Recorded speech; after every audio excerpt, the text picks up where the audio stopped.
ನಮಸ್ತೆ. 18/7/2026 ಶನಿವಾರ ದಿನ. ಇವತ್ತಿನ ಸೂರ್ಯೋದಯ 6 ಗಂಟೆ 2 ನಿಮಿಷಕ್ಕೆ, ಸಂಜೆ 6:50ಕ್ಕೆ ಸನ್ಸೆಟ್ ಅಂದರೆ ಸೂರ್ಯ ಅಸ್ತಮನವಾಗುತ್ತದೆ.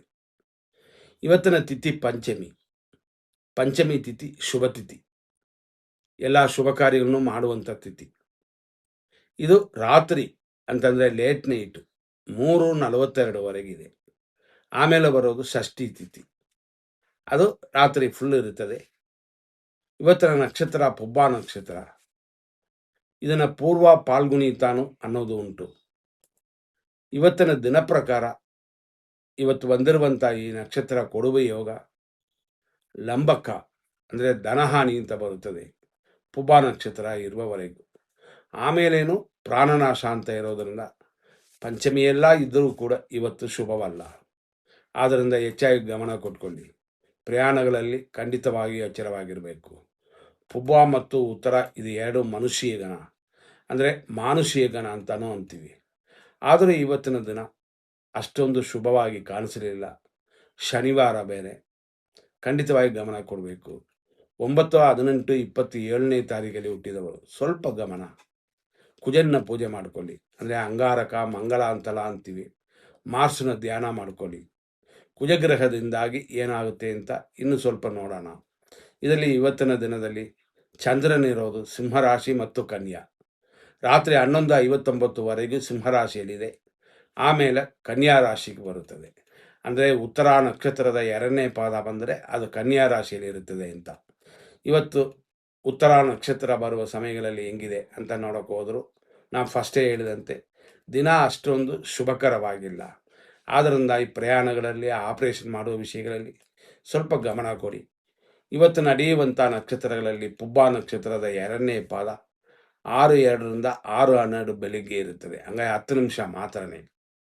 ಆನಂತರ ಬರೋದು ಮಧ್ಯಾಹ್ನ 12:04 3ನೇ ಪಾದವಿದೆ, ಅಂದರೆ ಪುಬ್ಬ ನಕ್ಷತ್ರ.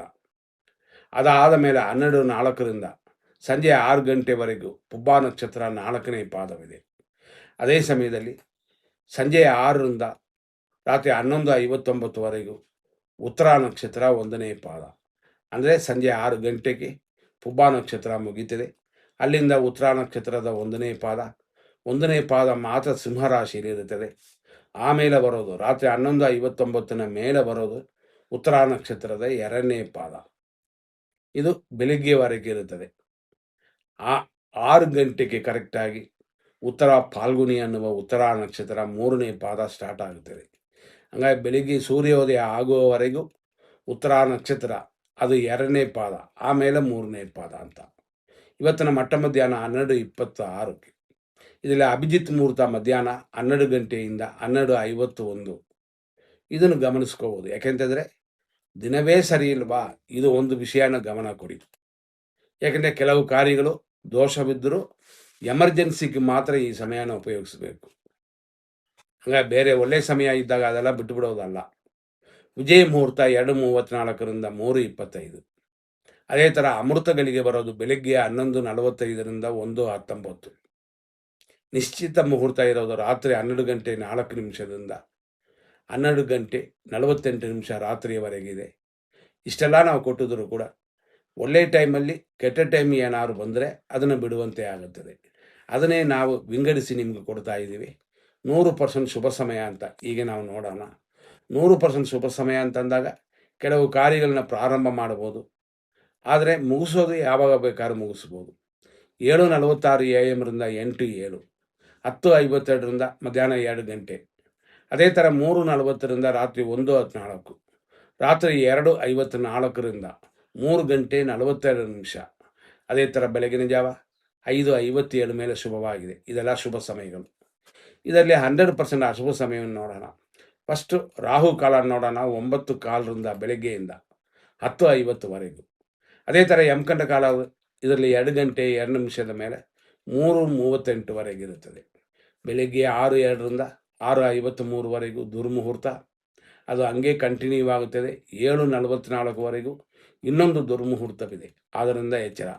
8 ಗಂಟೆ 9 ನಿಮಿಷದ ಮೇಲೆ 10 ಗಂಟೆ 11 ನಿಮಿಷದವರೆಗೂ ಮೃತ್ಯು ಇದೆ. ಬೆಳಗ್ಗೆ 9:14ರಿಂದ 10:50ವರೆಗೂ ರಾಹುಕಾಲ ಸೇರುತ್ತೆ. ಹಂಗಾಗಿ ಮೃತ್ಯು ಇರುವ ಸಮಯದಲ್ಲೇ ರಾಹುಕಾಲವು ಸೇರೋದರಿಂದ ದೋಷಗಳು ಅಧಿಕವಾಗಿರುವ ಸಮಯ ಇವತ್ತು. ಆದ್ದರಿಂದ ಎಚ್ಚರ. ಯಮಗಂಡ ಕಾಲ ಮಧ್ಯಾಹ್ನ 2 ಗಂಟೆ 2 ನಿಮಿಷದ ಮೇಲೆ 3 ಗಂಟೆ 38 ನಿಮಿಷದವರೆಗೂ. ನಕ್ಷತ್ರ ವಿಷಘಟಿಕಾ ಕಾಲ ರಾತ್ರಿ 1:16 ಮೇಲೆ 2 ಗಂಟೆ 52 ನಿಮಿಷದವರೆಗೂ. ರಾತ್ರಿ 3:44 ಮೇಲೆ 5 ಗಂಟೆ 55 ನಿಮಿಷದವರೆಗೂ ಮೃತ್ಯು ಇದೆ. ಇದೆಲ್ಲ ನೋಡಿ ನಿಮ್ಮ ಕಾರ್ಯಗಳನ್ನ ಮಾಡಬೇಕಾ ಬೇಡವಾ ಅಂತ ತೀರ್ಮಾನ ಮಾಡುವುದು. ಅದರಲ್ಲೂ ನೂತನ ಕಾರ್ಯಗಳನ್ನ ಮಾಡಬೇಕು ಅಂದರೆ 100% ಶುಭವಾಗಿರಬೇಕಾಗುತ್ತದೆ. ಹಾಗೆ ಇಲ್ಲದೆ ಇದ್ದಾಗ ನೀವು ಮಾಡಿದ್ರೆ ಅದರಲ್ಲಿ ನಷ್ಟಗಳು ಬರುತ್ತದೆ, ತೊಂದರೆಗಳು ಬರುತ್ತದೆ. ಅದರಿಂದಾಗಿ ಎಚ್ಚರವಾಗಿರಿ. ಯಾಕೆಂತಂದರೆ ಧನಹಾನಿ ಅಂತ ಕೊಟ್ಟಿದ್ದೀವಿ, ಪ್ರಾಣನಾಶ ಅಂತ ಕೊಟ್ಟಿದ್ದೀವಿ. ಹೋಗೋ ದಾರಿಯಲ್ಲಿ ತೊಂದರೆ ಇಲ್ಲದೆ ನಾವು ನೋಡ್ಕೋಬೇಕು. ಇಷ್ಟೆಲ್ಲ ನೋಡ್ಕೊಂಡು ಮಾಡಿದ್ರೆ ಕಾರ್ಯಗಳಲ್ಲಿ ಸಕ್ಸಸ್ ಉಂಟು. ಮುಂದಿನ ಸಂಚಿಕೆಯಲ್ಲಿ ನೋಡೋಣ. ಧನ್ಯವಾದಗಳು.